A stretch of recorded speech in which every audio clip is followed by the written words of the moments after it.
로 축원합니다. 성탄절은 하나님의 아들 예수님께서 이 세상에 탄생하신 날입니다. 이것을 극적으로 표현한다면 하나님께서 사람의 몸을 입고 오신 날이다 라고 말할 수 있습니다. 그러기에 성탄절은 참으로 신비로운 일들로 가득 차 있습니다. 천사의 수태고지, 성령 잉태, 주의 사자의 현몽, 동정녀 탄생, 천군 천사들의 탄생 축하쇼, 성전에서 아기 예수님을 영접한 두 사람의 예언 등 너무나도 많은 신비한 사건들이 있습니다. 자, 사람의 지식과 경험을 넘어서는 하나님의 구원 역사를 믿게 하시기 위해서 하나님께서 이렇게 일한 것입니다. 자, 이런 성탄절의 신비를 더하는 사건으로 동방박사들의 방문이 있습니다. 성탄 전야 행사 때면 어김없이 머리에 터번을 두르고 낙타를 타고 온 동방박사들이 등장합니다. 이국적인 그들의 모습과 어디서 왔어 또 어디로 갔는지 행방이 묘연한 그들의 모습을 보면서 참으로 성탄절의 신비가 배가 되는 것을 느낄 수가 있습니다. 도대체 이 신비롭기만 한 이 동방박사들의 정체는 뭘까요? 왜 복음서 저자인 마태는 다른 복음서에서는 찾아볼 수 없는 동방박사를 그의 복음서에 등장시키고 있는 것일까요? 자유주의 신학자들은 본문에 등장하는 이 동방박사들의 역사성을 인정하지 않습니다. 마태가 자기의 신학적 목적을 달성하기 위해서 그리고 이 성탄의 신비로움을 배가시키기 위해서 지어낸 이야기다 이렇게 말을 하는 것입니다. 자, 그러나 자유주의 신학자들의 주장은 사람의 말일 뿐이죠. 그들은 사람의 지식과 경험으로 받아들일 수 있는 것만 그렇다라고 인정을 하는 거예요. 사람의 지식과 경험을 넘어서는 하나님 수준의 일들에 대해서는 그것은 없는 일이야, 지어낸 이야기야 라고 말을 하는 거예요. 그래서 그들은 이 성령 잉태도 동정녀 탄생도 부활과 승천도 믿지 않습니다. 그들에게 있어서 동정녀 성령 잉태와 동정녀 탄생이라고 하는 것은 무엇으로 치부되냐면 마리아의 스캔들 사건으로 치부됩니다. 그녀가 바람을 피웠다는 거예요. 그것으로밖에는 설명되지 않는다는 겁니다. 또한 예수님의 부활도 제자들이 환상을 본 것에 지나지 않는다. 그렇게 말을 하는 것을 봅니다. 성경책을 옆구리에 끼웠을 뿐이지 세상 사람들하고 다른 것이 하나도 없는 사람들이라 하는 것이죠. 그러나 우리는 동방박사들의 역사성을 믿습니다. 그들이 실제로 동방에서부터 아기 예수님을 경배하기 위해 베들레헴에 왔다라고 하는 사실을 믿고 또 아기 예수님에게 경배하면서 보배압을 열어 황금과 유향과 몰약을 예물로 드리는 사실을 믿습니다. 성경에 기록된 동방박사들과 관련된 모든 기록이 1.1획도 거짓이 없는 것이라는 그 사실을 우리는 믿는 것입니다. 어릴 적에는 산타크로스가 정말 있는 줄 알았죠. 자, 그런데 나이가 점점점 들면서 산타크로스는 없는 존재다. 아빠가 산타크로스로 변장해가지고 선물을 주는 거다. 선생님이 산타크로스로 변장해서 선물을 주는 것이다. 이렇게 우리는 알게 됩니다. 그러나 여러분, 동방박사의 이야기는 그런 차원과는 전혀 다른 이야기라는 이야기예요. 동화 속의 이야기가 아니라 실제 역사 속에서 등장했던 인물이었고 그들이 살다가 죽었던 이 베들레헴까지의 그들의 발자국이 선명하게 찍혀있는 그런 삶을 살았던 실존하는 인물이었다라는 사실을 우리는 믿는다는 것입니다. 자, 그러면 그들은 누구였을까요? 왜 마태는 그의 복음서에 이 동방박사들을 등장시키고 있는 거죠?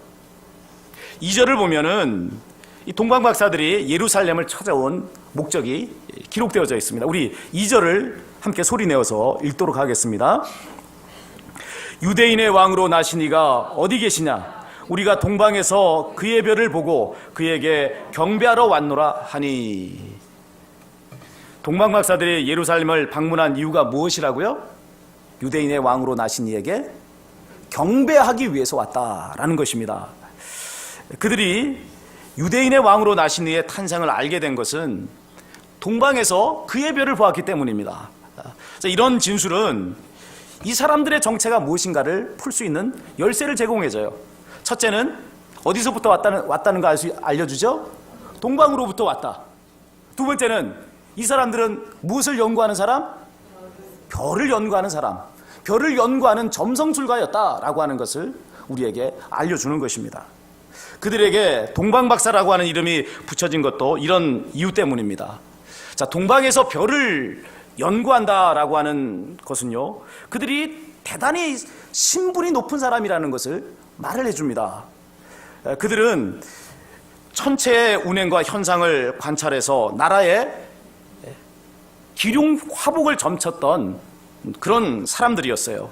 여러분, 천문학은 고도로 축적된 지식이 필요한 학문입니다. 그렇기 때문에 아무나 할 수 있는 학문이 아니에요.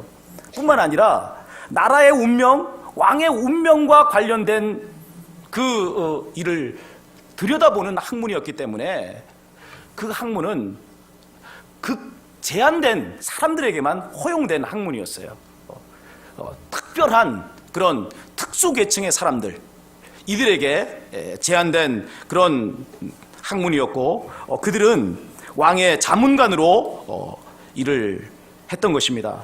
자, 동방에서 별을 보고 예수님을 찾아온 이 박사들의 정체가 바로 이런 것이었다라는 것을 말씀해 주는 것입니다. 이와 더불어서 우리가 한 가지 더 주목해야 될 것이 있습니다.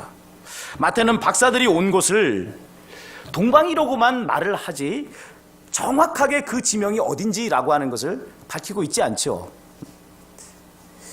마태가 그들의 출신지를 몰랐기 때문이었을까요? 그렇지는 않았을 거예요.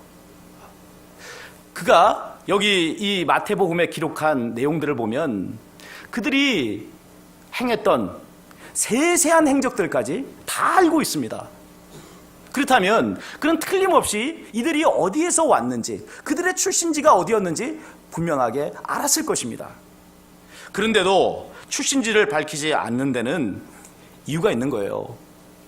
당시 동방은 이전에 바벨론 제국이 있었거나 또는 페르시아 제국이 있었던 곳입니다. 그런데 그곳은 이미 로마 제국에 의해서 정복이 되어져 버렸어요. 예수님을 찾아온 박사들은 멸망한 동방 제국의 후예들이었다라고 하는 것이죠. 그것도 나라의 기륭 화복을 점치는 인물들이었다라고 하는 것입니다. 자, 로마 제국의 입장에서 이런 그 점성술과 그 이전 바벨론 제국이나 페르시아 제국의 그 후예들로서, 고관으로서 그들이 기륭 화복을 점치는 그런 사람들의 존재는 대단히 위험한 존재였습니다. 백성들을 선동해서 언제든지 로마 제국에 대해서 반역을 일으킬 수 있는 그런 무리 아닙니까? 따라서 마태가 동방 박사들의 출신지를 밝히지 않고 동방이라고 하는 말로 괄호쳐버린 데는 이유가 있는 거예요. 먼저는 그들의 신변을 지켜주기 위해서 그런 것입니다. 자, 동방 박사들의 출현은 정치적으로 대단히 민감한 사건 아닙니까? 동방 박사들이 왔어요. 왕으로 태어나신 이를 찾기 위해서 왔단 말이에요. 얼마나 정치적으로 민감한 사안입니까? 자, 그런데 이런 그들의 출신지가 밝혀지게 되면 그들의 생명에 위협이 일어날 수밖에 없는 것 아니겠어요? 그래서 마태는 그들의 출신지를 괄호를 쳐버린 거예요. 동방이라고 하는 애매한 말로 그렇게 묶어버린 것입니다. 다음으로 예수님의 탄생을 정치 일변으로만 해석할 여지를 차단하기 위해서 그렇게 한 것입니다. 예수님께서 이 세상에 오신 것은요, 유대 나라를 로마 제국으로부터 독립시키기 위해서 온 것이 아니죠. 인류를 죄에서 구원하시기 위해서입니다. 여기에는 유대인들뿐만 아니라 이방인들도 포함하고 있는 것입니다. 이 동방 박사들의 출신지를 특정하지 않고 그냥 동방이라고 밝힌 것은 그들이 장차 구원 얻을 이방인을 대표하는 자들이라는 것을 말하기 위해서인 것입니다. 그러면 동방 박사들이 예수님을 가리켜서 유대인의 왕이라고 지칭을 했죠. 이것을 어떻게 우리가 이해해야 되죠? 유대인의 왕이라고 분명하게 말했잖아요. 이것을 어떻게 우리는 받아들이냐 하는 것입니다. 그들이 마태와 같은 수준의 예수님 이해를 가졌을 것이라고 생각할 수는 없습니다. 그들에게 예수님의 탄생은 대단히 큰 정치적 의미를 지닌 것이었습니다. 그렇기 때문에 동방이라고 하는 먼 곳에서부터 그들은 목숨을 걸고 예수님을 경배하기 위해서 찾아왔던 것입니다. 그들은 동방에서 특별한 한 별을 보았어요. 그리고 그 별이 유대인의 왕의 나심을 알려주는 별이라 하고 해석을 했습니다. 자, 그러나 이런 그들의 해석, 이 별이 유대인의 왕의 나심을 나타내는 것이라고 그들이 이렇게 해석할 수 있는 것은 그들이 가지고 있었던 점성술로만 할 수 있는 해석이 아닙니다. 유대 왕인의 왕이 나실 것이라고 하는 사전 지식이 있어야만 가능한 해석이에요. 그들은 이 지식을 어디에서 얻었을까요? 동방 지역으로 강제 이주를 당했던 유대인들 또는 포로로 끌려왔던 유대인들을 통해서였을 것입니다. 가장 현실적인 추측은요, 이런 것이에요. 바벨론 제국에서 박수장이 되었던 사람 누구죠? 다니엘. 또 그는 이어지는 메대 제국에서 수석 총리의 자리에 올랐습니다. 이 다니엘의 가르침, 다니엘이 쓴 서적을 통해서 그들은 이런 유대인의 왕이 오실 것이라고 하는 지식을 얻었을 것이다 라고 추정을 하는 것입니다. 자, 그런 점에서 동방 박사들이 말하는 유대인의 왕으로 나실 이는요, 유대 나라에만 국한된 왕이 아닌 거예요. 온 세상을 통치할 이상왕으로서 하나님의 아들을 일컫는 말인 것입니다. 동방 제국들이 헬라 제국에 이어서 로마 제국의 통치를 받으면서 그 지역 사람들은 로마 제국으로부터 그들을 구원해 줄 이상왕의 출현을 간절하게 소망한 것입니다. 로마 제국의 세계 통치는요, 진정한 평화를 가져다 주지 못했다는 이야기 아닙니까? 그들은 이 동방의 사람들은 세상에 진정한 평화를 가져다 줄 이상왕을 소망했고 그 이상왕을 유대인의 왕이라는 말로 그렇게 표현을 했던 것입니다. 마태는 동방 박사들을 그의 복음서에 등장시킴으로써 하나님의 아들에 대한 소망이 유대인들의 소망만은 아니다, 유대인의 소망만은 아니다라고 하는 것을 말해줘요. 누구의 소망입니까? 온 세상 사람들의 소망.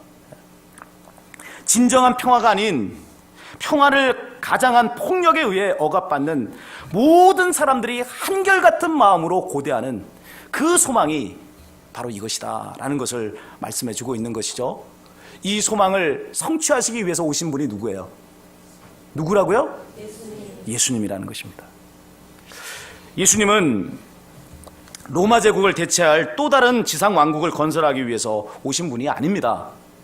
진정한 평화를 주시기 위해서 오신 분이에요. 이를 위해서 예수님께서는 폭력을 사용하지 않으시고 사랑과 희생으로 십자가를 지셨습니다. 그렇게 하심으로써 하나님과 인간 사이의 불화의 관계를 종식시키셨어요. 사람과 사람 사이의 불화의 관계를 종식시키셨습니다. 진정한 평화는요, 죄의 문제를 해결하신 예수님을 통해서 오는 거예요. 왜 이 땅에 평화가 깨졌습니까? 왜 이 땅에 하나님과 인간 간이 원수의 관계가 되었고 사람과 사람 사이에 서로를 믿지 못하고 폭력으로서 상대방을 제압하고 자기 뜻을 관철하려고 하는 이 세상으로 바뀌어져 버린 것입니까? 이유가 뭐죠? 죄가 들어왔기 때문입니다. 하나님과의 관계가 깨져버렸기 때문에 그런 거예요. 이 불우한 하나님과의 관계를 정상으로 돌리고 사람과 사람 사이에 평화를 창출하시기 위해 오신 분, 이 죄의 문제를 근본적으로 해결하셔서 우리를 진정으로 기쁨의 삶을 살게 하실 그 분이 누구냐? 그분이 바로 예수 그리스도라는 것이죠.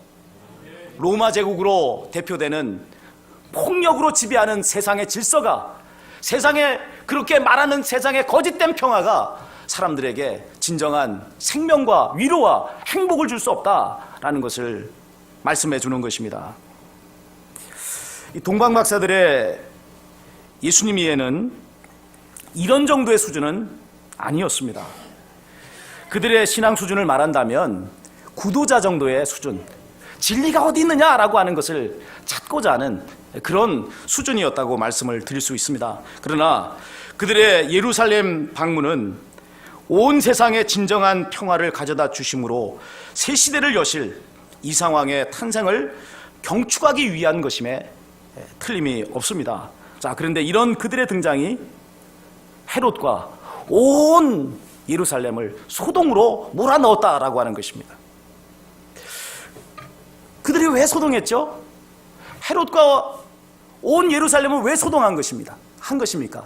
그들의 소동의 이유는 동방 박사들이 예루살렘을 방문했던 것과는 정반대의 이유 때문이었습니다. 헤롯이 소동한 것은 그는 진짜 유대인의 왕이 아니었기 때문입니다. 그는 에돔 족속 출신입니다.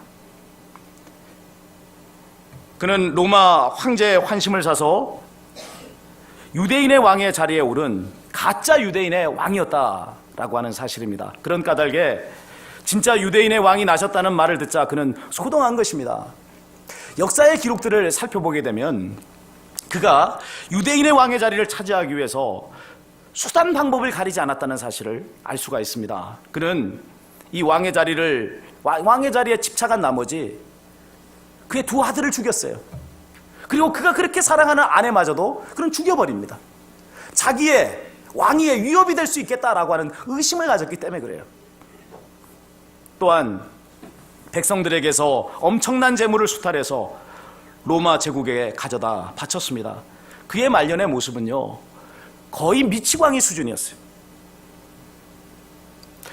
자, 이런 헤롯 왕은요, 폭력으로 세상을 지배하는 로마 제국이라고 하는 거대한 체제의 부역자였다라고 정의를 할 수가 있습니다.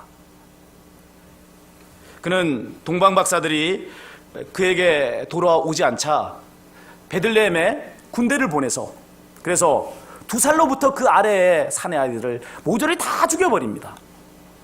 왜 죽였죠? 진짜 유대인의 왕을 죽여버리고 자기가 가짜 유대인의 왕이 진짜 행세를 계속해서 하기 위해서 그런 천인공노할 죄를 저지른 것입니다. 이것이 가짜 유대인의 왕이 다스리는 지상 나라의 현실이다 이 말이에요. 자, 그러면 온 예루살렘이 소동한 것은 무엇 때문이죠? 왜 온 이 예루살렘은 소동했습니까? 예루살렘은 하나님의 성전이 있는 곳입니다. 성경에 대해서 박학다식한 대제사장들과 서기관들이 있는 곳이죠. 그곳 고민들은 하나님의 백성이라고 하는 영예로운 이름을 가지고 있었습니다. 그러나 실상을 말하면 그들은 하나님의 백성이 아니었습니다. 헤롯과 결탁한 종교 집단이었다라고 하는 것이죠. 자, 여기에 그들이 왜 소동했는가 하는 이유가 있는 것입니다. 그들은 예루살렘 성전으로부터 막대한 수익을 거두어 들였고 백성들 위에 군림했습니다. 그들 또한 로마 제국이라고 하는 거대한 세상 체제의 하부 조직의 구성원들이었다라고 하는 사실이죠.